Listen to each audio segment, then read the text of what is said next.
2022년 1월 14일 인터넷 커뮤니티에 글 하나가 올라옵니다. 이 작성자는 자신을 살인사건 피해자의 동생이라고 밝혀요. 그녀는 자신의 언니가 남자친구의 손에 살해당했다면서 분노했죠. 언니가 미리 흉기를 준비한 남자친구의 무자비한 공격을 받았고 몸속에 피 한 방울 남지 않을 정도로 처참하게 살해당했다는 거예요. 어머니 또한 사건 당일에 언니와 함께 먹었던 점심 식사 이후로는 충격에 밥도 드시지 못한다면서 현재 비참한 가족의 상황을 전했습니다. 이 동생은 일말의 반성도 하지 않고 있는 범인에 대한 강력한 처벌과 신상공개를 요구해요. 이 사건이 알려지면서 여론의 분노가 거세졌고요. 신상공개를 촉구하는 청와대 국민청원까지 이어지게 됩니다. 그리고 사건 발생 일주일 뒤에 충남경찰청은 신상공개위원회를 열었고요. 피의자 신상공개를 결정하게 됩니다. 그렇게 세상에 드러난 살인자는 94년생 조현진이었어요. 1월 21일 검찰에 송치되는 과정에서 처음으로 취재진 앞에 선 조현진에게 기자들이 질문을 하기 시작합니다. 당시의 태도와 말 자체가 그냥 분노 유발자였어요. 인터뷰 내용 잠깐 들려드릴게요. 지금 웃고 있는 거예요? 지금 웃고 있는 거예요? 아니요. 더 할 말 없습니까? 유가족들에게 한 말씀 하시죠. 죄송합니다. 왜 죽였어요? 모르겠어요. 마스크 한번 내려주세요. 안 될 것 같아요. 이렇게 그는 모든 질문에 귀찮다는 듯이 단답형으로 대답하고 현장을 떠납니다. 이런 식의 대답과 태도에 기자들이 열받을 정도였다고 해요. 경찰 조사에서 자신의 범행을 인정한 조현진은 살인 혐의로 구속 기소됐는데요. 지금부터 이 조현진과 피해자가 어떻게 만나게 됐고 어떤 과정으로 그 끔찍한 범행까지 저지르게 됐는지 그 시간들에 대한 이야기를 한번 해보도록 하겠습니다. 피해자는 27세 여성 김 씨였어요. 회사원이었고요. 조현진과는 2021년 10월 15일경에 카카오톡 오픈 채팅을 통해 처음 알게 됐다고 해요. 이때가 사건 발생 약 3개월 전입니다. 이후에 만남을 가진 두 사람은 교제를 시작했고요. 교제를 시작한 지 얼마 지나지 않아서 천안에 위치한 이 김 씨의 원룸에서 동거를 시작합니다. 그런데 얼마 지나지 않아서 문제가 발생해요. 조현진이 직업이 없었어요. 그런데 본인이 노력은 하지 않고 전적으로 김 씨의 수입에만 의존하면서 살았던 거죠. 돈 벌 생각을 전혀 하지 않았던 겁니다. 그러다 보니까 자연스럽게 이 문제가 두 사람의 갈등이 되어버린 거죠. 당시에 사망한 김 씨의 동생이 작성했던 글에 따르면 조현진은 일도 하지 않고 2달 넘게 언니의 원룸에 빌부터 살았고 언니의 카드로 집세, 밥값, 본인의 차 기름값까지 결제하고 다녔다고 합니다. 아무래도 이런 상황을 피해자 김 씨도 버틸 수가 없었겠죠. 그래서 이별을 통보했을 거예요. 사실 그럴 수밖에 없어요. 아무리 직장인이고 또 월급을 받는다고 해도 20대 직장인의 월급이 한 사람을 온전히 다 케어할 정도로 넉넉하지는 않을 거란 말이에요. 자취까지 하고 있기 때문에. 그보다 사실 더 김 씨가 견디기 힘들었다는 생각이 드는 건 오롯이 자신에게 100% 의존하면서 본인은 아무 노력도 하지 않는 그 한심한 모습이었겠죠. 이렇게 갈등이 깊어지던 시점에 조현진이 갑자기 돌발 행동을 합니다. 사건이 벌어지기 하루 전이었던 2022년 1월 11일 저녁에 조현진이 여자친구 김 씨의 어머니에게 전화를 걸었던 거예요. 그러더니 그녀의 어머니에게 이상한 이야기를 합니다. 뭐라고 하냐면 김 씨가 돈을 흥청망청 쓰고 다닌다. 그러니까 당신의 딸이 돈을 흥청망청 쓰고 다닌다. 그리고 빚도 많고 감정적으로 너무 불안하다. 그러니까 천안으로 올라와서 여자친구를 바른 길로 갈 수 있도록 해달라. 여자친구 엄마한테 전화로 이런 말을 했던 거예요. 이렇게 전혀 사실과는 다른 이야기를 하면서 쓸데없는 자기 이야기까지 막 늘어놓기 시작합니다. 이날 통화를 하면서 김 씨의 어머니는 자신의 딸이 남자친구와 동거 중이라는 사실을 알게 됐고요. 이 조현진의 말이 사실인지 확인하기 위해서 다음날 직접 대구에서 천안으로 올라옵니다.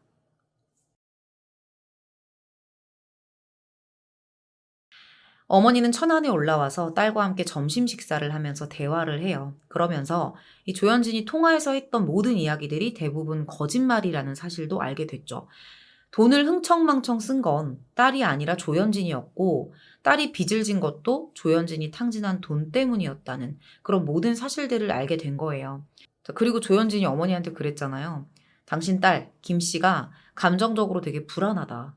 그 이야기를 하면서 조현진이 덧붙인 일화가 있었거든요. 김 씨가 갑자기 자동차 범퍼를 발로 차서 찌그러뜨린 적이 있었고 그걸 자기 돈으로 수리를 했었다는 거예요. 이것도 다 거짓말이었습니다. 어머니가 이제 상황을 파악해보니까 뭔가 이상한 거예요. 서로 떨어져 지내는 게 낫겠다라는 판단까지 이제 가게 된 거죠. 그래서 딸에게 너 그냥 그 남자랑 헤어져라. 그리고 엄마랑 같이 고향으로 가자. 이렇게 제안을 합니다. 딸도 엄마 말에 동의를 했고요. 바로 조현진에게 이별을 통보합니다. 그러면서 이제 천안 생활은 정리하겠다라고 말을 했어요. 그 말을 들은 조현진도 알겠다고 말하면서 원룸을 나섭니다. 조현진이 원룸에서 나간 다음에 이 김 씨와 어머니는 그동안 이제 김 씨가 빌렸던 돈들이 있잖아요. 이걸 좀 갚기 위해서 함께 집을 나서요.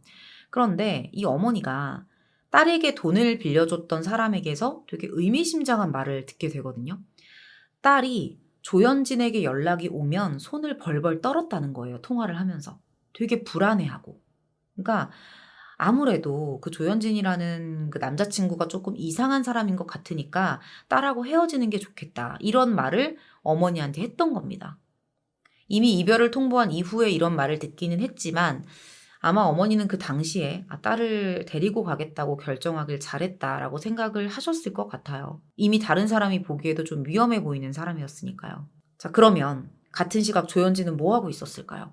순순히 그녀의 집을 빠져나가서 또 다른 삶을 준비하고 이별을 받아들이고 마음을 가다듬고 이러고 있었을까요? 그럴 리가 없죠. 그랬으면 이 사건이 벌어지지도 않았겠죠.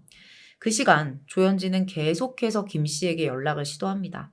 다시 잘해보자. 내가 잘할게. 이러면서 계속 문자 메시지를 보냈는데 김 씨가 대답을 안 해요. 완전히 결별을 하겠다는 의지가 확고해 보이죠. 그렇게 김 씨의 어머니와 김 씨는 원룸으로 돌아와서 이제 돌아가기 위한 짐을 정리했고요. 저녁 8시 4분경에는 김 씨가 조현진에게 대구로 갈 거야 라고 문자를 보냅니다. 자, 그런데 이 문자를 받은 조현진이 여기서 해서는 안 될 결심을 하게 돼요. 마지막으로 김 씨에게 헤어지지 말자라고 이야기를 해보고 그래도 김 씨가 헤어지겠다는 마음을 바꾸지 않으면 죽여야겠다고 마음을 먹은 거죠. 결국 저녁 8시 20분 조현진은 김 씨에게 문자 메시지를 보냅니다. 집에 있는 짐을 찾으러 갈 테니까 차 한 잔만 줄래? 나도 오늘 밤 고향으로 내려갈 거야. 이렇게 문자를 보낸 거예요. 뭔가 경계를 할 만한 그런 문자로 보이지는 않아요. 이렇게 문자를 보내고 조현진은 김 씨의 집으로 향합니다. 사실 그냥 간 게 아니었어요. 가는 길에 이미 마트에 들러서 칼을 샀어요. 식칼을 샀는데 막 길이 33cm짜리. 이런 칼을 한 자루 구입을 해서 패딩에 숨겨서 들어갑니다. 김 씨의 원룸 앞에 도착한 조현진은 주차장으로 그녀를 불러냈고요. 왜 나랑 헤어지려고 하냐. 그리고 이거 누가 책임이 있는 거냐. 이런 얘기를 하다가 둘이 이제 말싸움을 하기 시작해요. 그 과정에서 조현진이 추우니까 일단 집으로 돌아가서 이야기를 하자라고 이야기를 합니다. 그렇게 두 사람은 김 씨의 원룸으로 들어가게 돼요. 이때 원룸에 이제 김 씨 어머니도 짐을 챙기면서 그 장소에 있었거든요. 짐이 너무 많다 보니까 이제 이삿짐 센터를 알아보고 있었던 거죠. 자, 그렇게 원룸에 들어온 조현진은 김 씨의 어머니에게 어머니 대구 가기로 했다고 들었습니다. 마지막으로 잠깐 이야기 좀 하고 갈게요. 라고 말을 하고 김 씨를 데리고 화장실로 들어가서 문을 잠그고 이야기를 이어가요. 자, 김 씨가 여자친구에게 집에 가서 짐 좀 챙길 테니까 차 한잔 할래? 이런 말. 그리고 어머니에게 대구 가기로 결정했다고 들었습니다. 마지막으로 잠깐 이야기 좀 하고 갈게요. 이런 말. 이 둘 다 뭔가 공격적이고 이후에 뭔가 칼을 들고 와서 찌를 것이다? 이런 예상을 할 수 없는 어떻게 보면 되게 정중한 태도처럼 보이죠. 그래서 더 경계를 하지 못했던 거라는 생각도 들어요. 자, 그렇게 그 두 사람은 화장실로 들어갔고요. 문을 잠그고 이야기를 이어갑니다. 그렇게 이야기를 하다가 중간중간 나와서 조현진은 물을 마시기도 했고요. 그녀의 어머니에게 자연스럽게 말을 걸기도 했어요. 그리고는 다시 화장실 안으로 들어가서 계속해서 여자친구에게 다시 만나자고 요구를 했다고 해요. 그럼에도 김 씨의 결정에는 변함이 없었던 거죠. 이거는 조현진의 진술 내용에 의한 부분이지만 당시에 김 씨가 너 때문에 내가 빚까지 졌고 다 이거 네 책임이야. 이렇게 말하면서 너랑 다시 만나지 않겠다. 라고 거절을 했다고 하는데 사실 이걸 다 믿을 수는 없죠. 결국 그녀의 생각이 바뀌지 않을 것임을 느낀 조현진은 숨겨뒀던 칼을 꺼냅니다. 그는 패딩 조끼 안주머니에 넣어둔 흉기를 꺼내서 김 씨의 오른쪽 옆구리를 공격해요. 공격을 당한 김 씨가 흉기를 손으로 잡고 온몸으로 조현진을 밀치면서 저항을 했는데요. 조현진은 살려달라는 김 씨의 애원을 무시하고 계속해서 휘두릅니다. 그렇게 오른쪽 옆구리, 복부를 총 5차례나 찔려요. 이로 인해 오른쪽 갈비뼈 2개, 간, 이자, 대정맥 등이 손상되거나 절단되면서 과다출혈로 현장에서 사망합니다. 이 어머니의 기억에 따르면 조현진이 다시 화장실로 들어가고 나서 얼마 뒤에 딸의 비명소리가 들렸대요. 안에서 딸이 엄마에게 경찰에 신고해달라고, 나 죽는다, 살려달라면서 막 소리를 질렀고, 놀란 어머니가 경찰에 신고한 뒤에 문을 막 두드리면서 당장 나오라고 소리를 쳤다고 합니다.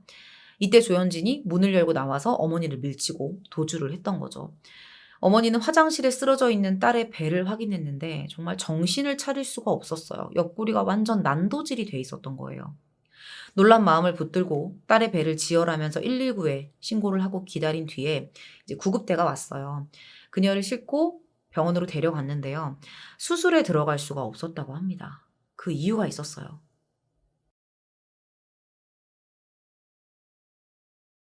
병원에 도착했을 때 이미 몸 안에 피가 전혀 없는 상태였던 거죠. 이렇게까지 공격을 할 수 있나요, 사람이? 조현진이 원룸에 도착을 해서 범행을 하기까지 걸린 시간은 불과 10여 분 남짓이었어요.